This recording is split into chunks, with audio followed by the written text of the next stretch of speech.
Magandang araw mga ka-builders. For today's video, pag-usapan naman natin ang decorative panels. Nangunguna sa listahan ang PVC panel at WPC panels. Ang decorative panels ay alternatibong pampaganda and improvement ng ating bahay. Madalas itong makita sa walls and ceiling. So ano nga ba ang PVC panels? Ang PVC panels or polyvinyl chloride panels ay isang uri ng composite na gawa sa plastic, kagaya nito. Samantalang ang WPC panel naman o wood plastic composite ay isang uri ng plastic na gawa sa pinagsama-samang wood fibers and plastic polymers, kagaya nito.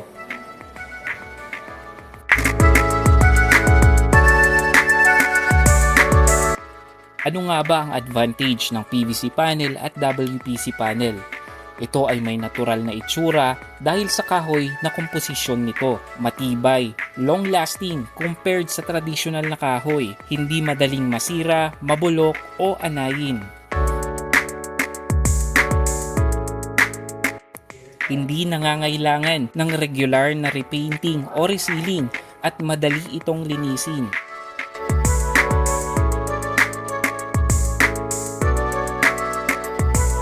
Magaan at madaling i-install kaya't nakakatipid sa oras at gastos sa labor.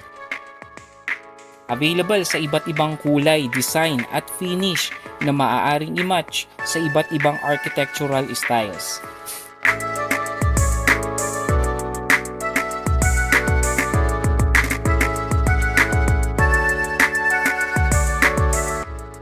So kung naghahanap kayo ng dekalidad na produkto at alternatibong pangdisenyo sa inyong bahay, halina't bisitahin ang TG Home Builders.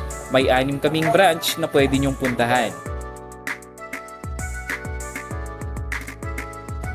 And please do visit our Facebook page, TG Home Builders, para lagi kayong updated.